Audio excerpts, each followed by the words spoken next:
बज चुकी है चुनावी रणभेरी, अब होने वाला है शंखनाद। बिछ रही है चुनावी बिसात, किस करवट बैठेगा सियासत का ऊंट। नेता नहीं जनता तय करेगी किसको बनाएगी अपनी सरकार। देखिए लोकसभा चुनाव पर चुनावी चर्चा आपके अपने चैनल सोना न्यूज झारखंड पर, ठीक रात 9 बजे विनोद बनर्जी के साथ। नमस्कार, आप देख रहे हैं सोना न्यूज टीवी। आइए नजर डालते हैं इस वक्त की बड़ी खबर पर। भ्रष्टाचार को खत्म करने के लिए भाजपा को चुनें और संजय सेठ को जिताएं, बोले अमर कुमार बावरी। रांची लोकसभा सीट से एनडीए प्रत्याशी संजय सेठ के समर्थन में नेता प्रतिपक्ष सह चंदन कियारी के विधायक अमर कुमार बावरी बुधवार को सिल्ली पहुंचे। इस दौरान सिल्ली के नायक टोला बस्ती एवं झाबरी गांव में लोगों से मिलकर उन्होंने संजय सेठ के पक्ष में वोट करने की अपील की। उन्होंने कहा कि विकसित भारत, मजबूत नेतृत्व एवं भ्रष्टाचार के अंत के लिए और सनातन धर्म के सम्मान के लिए भाजपा को चुनें और 25 मई को रांची लोकसभा से संजय सेठ को प्रचंड मतों से विजयी बनाएं। उन्होंने कहा कि कांग्रेस झामुमो एवं उनके सहयोगी दल तुष्टीकरण का जहर घोल रही है। यह आपका अधिकार छीनकर एक विशेष समुदाय को देना चाहती है। हमें भ्रष्टाचार, तुष्टीकरण और परिवारवाद की सोच को सत्ता में आने से रोकना है। जनसभा के पश्चात सिल्ली स्थित भाजपा समाधान केंद्र में आयोजित प्रेस कॉन्फ्रेंस को संबोधित करते हुए नेता प्रतिपक्ष ने कहा कि प्रधानमंत्री नरेंद्र मोदी भगवान बिरसा मुंडा की जन्मस्थली उली हाथू जाकर उनको नमन कर इस माटी का तिलक करके देश के विकसित भारत का संकल्प लिया है। आदिवासी और वंचित समाज के लोगों को केंद्र में रखकर योजनाएं बनाई जा रही हैं। प्रधानमंत्री मोदी के नेतृत्व में आज दुनिया भर में भारत का डंका बज रहा है, मान सम्मान पूरी दुनिया में बढ़ रहा है। प्रधानमंत्री मोदी के नेतृत्व में देश के कई ऐतिहासिक फैसले लिए गए। कश्मीर में धारा 370 हटाया गया, CAA लागू किया गया, 3 तलाक को खत्म किया गया। भगवान श्री राम के मंदिर का निर्माण भी भाजपा की इच्छा शक्ति का ही परिणाम है। प्रधानमंत्री मोदी के नेतृत्व में झारखंड के विकास के लिए भी कई काम किए गए हैं। विपक्ष का गठबंधन घोटालेबाज का ग्रुप है। झारखंड के पूर्व मुख्यमंत्री हेमंत सोरेन जेल में बंद हैं, उन पर कई केस चल रहे हैं। उन्होंने गरीबों के खून पसीने की गाढ़ी कमाई से अपनी तिजोरी भरने का काम किया है। झारखंड में मंत्री आलमगीर आलम के PS संजीव लाल और उसके सहायक जहांगीर आलम के ठिकानों पर ईडी ने 35 करोड़ की अधिक की रकम बरामद किया है। यह भ्रष्टाचार की प्रकाष्ठा हो गई है।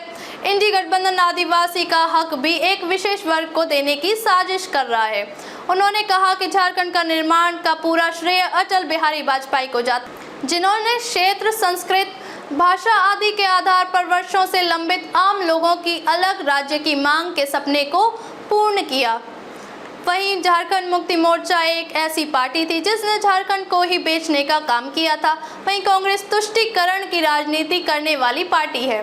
प्रधानमंत्री नरेंद्र मोदी ने गारंटी दी है कि 2024 में जब भाजपा की सरकार बनेगी तो पूरे देश में UCC कानून लागू कर दिया जाएगा।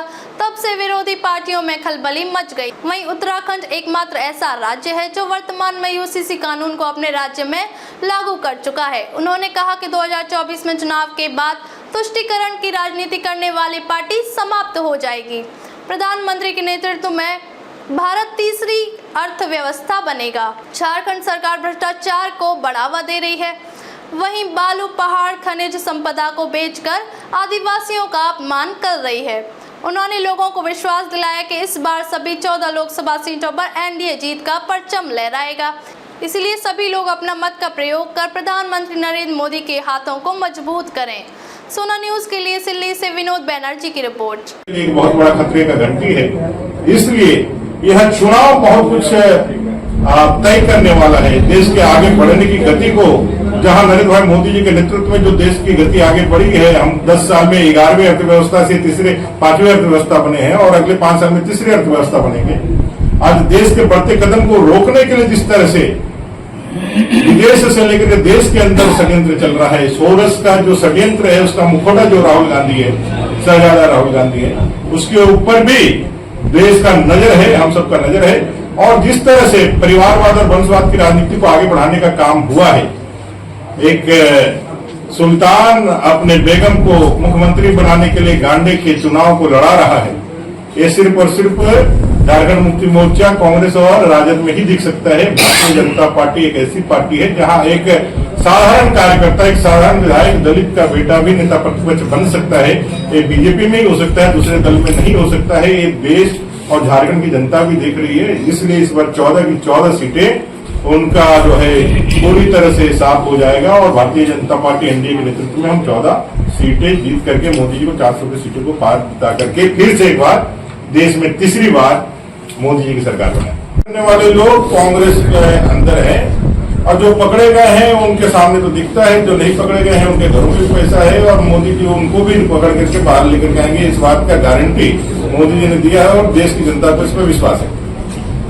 जिस तरह की ध्रुवीकरण की राजनीति चल रही है, कल लालू प्रसाद यादव जी ने जिस तरह से कहा कि मुस्लिमों को आरक्षण देना चाहिए, मोदी जी बार बार यह बात कह रहे हैं कि देश के संसाधनों पे गांव गरीब दलित आदिवासी वंचित सबका अधिकार है, लेकिन कांग्रेस का मैनिफेस्टो हो चाहे उनके नेताओं का वक्तव्य हो, साफ दिखलाता है कि देश के संसाधनों को तुष्टीकरण और वोट बैंक की राजनीति के लिए वो मुसलमानों के हाथों में देना चाहते हैं और इसके लिए दलित आदिवासी वंचितों के आरक्षण को भी छीन करके उनके हाथों में सौंप दे, ऐसा एक षड्यंत्र लेकर के आगे बढ़ रहे हैं। एक बयान आया है कांग्रेस के एक नेता का कि भाई किस तरह से एक अंदर खाने मीटिंग जो होती है उसमें तय किया गया है कि भाई जब सरकार में आ जाएंगे कांग्रेस और बाकी जो एनडीए गठबंधन के लोग हैं तो राम मंदिर के फैसले को भी बदल देंगे।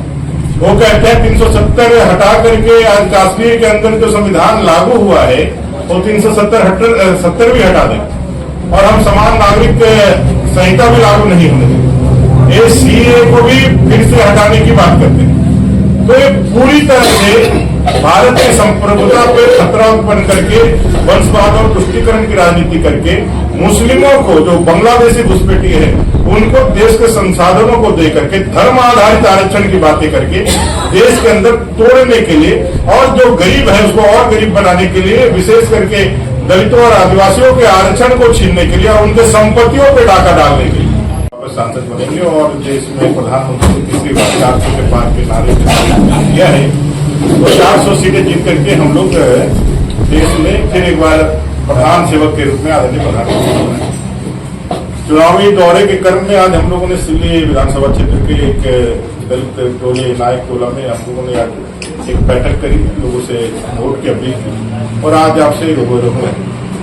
चारों तरफ आप लोगों ने भी देखा होगा कि किस तरह से माताएं बहनें गरीब दलित आदिवासी वंचित सबके मन में राम भी है और मोदी भी है।